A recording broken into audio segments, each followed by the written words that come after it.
তোমরা সবাই কেমন আছো? তোমাদের স্বাগত জানাই আমার চ্যানেলের একটি নতুন ব্লগে। তাহলে এখন দেখতেই পাচ্ছ কত গরম পড়েছে। আগে গরম ছিল, কিন্তু এখন এই 2-3 দিন এত গরম পড়েছে, মানে কিছুই ভালো লাগছে না, প্রচুর গরম। আর এই দেখো, আমি বাইরে বেরিয়ে আমাদের পুকুর ধারে এখন একটু হাওয়াও দেয় না। রাত্রির বেলা একটু মাঝে মাঝে হাওয়া দেয়, দিনের বেলা একটু হাওয়া দেয় না।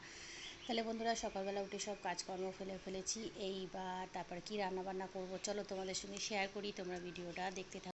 এই দেখো বন্ধুরা, আজকে ডিমের কারি হবে, তাই ডিমটা সিদ্ধ হয়ে গেছে। আমি বলছি আমি ছাড়াচ্ছি, বলো না পিসি আমি ছাড়াচ্ছি, তাই মেয়ে ডিম নিয়ে বসে পড়েছে। দেখো বন্ধুরা, ডিমের কারি হবে বলে ডিমটা ছাড়াতে। আর এখানে হচ্ছে আলুর চোখা, কড়াইয়ে তেল দিয়ে দিয়েছি, পেঁয়াজ ভাজি, তার মধ্যে লঙ্কার গুঁড়ো, নুন দিয়ে দিই। এই দেখো বন্ধুরা, পেঁয়াজটা লাল লাল করে ভাজা হয়ে গেছে, নুনটা দিয়ে দিলাম আর শুকনো লঙ্কা ভেজে।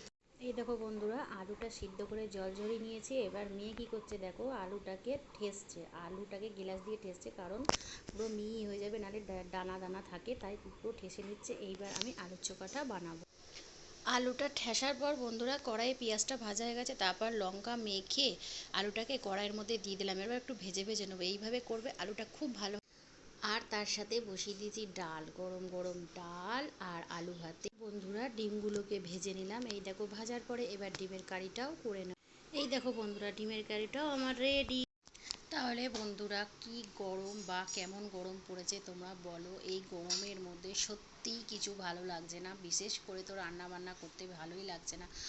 মনে হচ্ছে যেন যে কিছু অর্ডার করে দিই, চলে আসবে, খেয়ে নেবো। কিন্তু গরমের মধ্যে এত গরম, বিশ্বাস করবে না, একটুও ভালো লাগছে না। কি করব, তাই আজকে কী করলাম, ডাল করলাম, পেঁয়াজ ভেজে আলুর চোখা করলাম, আর করলাম হচ্ছে ডিমের কারি, ভাত। তাহলে সবই রান্নাবান্না কমপ্লিট আমার হয়ে গেছে। সবই রান্নাবান্না হয়ে গেল বন্ধুরা। আর গরমের মধ্যে বেরিয়ে গেছি, রান্নাবান্না করেই পুকুর পাড়ে চলে এসেছি, যাতে একটু হাওয়া দেয়। ঘরের মধ্যে কিন্তু ভালো লাগছে না, প্রচুর গরম। তার বাইরে পুকুর পাড়ে একটু যদি হাওয়া দেয়, বাইরে বেরিয়ে গেছি। তাহলে বন্ধুরা, যে কী করলাম না করলাম তোমাদের সঙ্গে শেয়ার করলাম। তোমরা আমার ভিডিওটা দেখতে থাকো। প্লিজ আমার চ্যানেলটাতে সাবস্ক্রাইব করো, কমেন্ট করো, শেয়ার করো। বন্ধুরা প্লিজ আমার চ্যানেলটাতে কিন্তু সাবস্ক্রাইব করো। আর আমি পরের ভিডিও নিয়ে তোমাদের সামনে আসবো বন্ধুরা। ধন্যবাদ।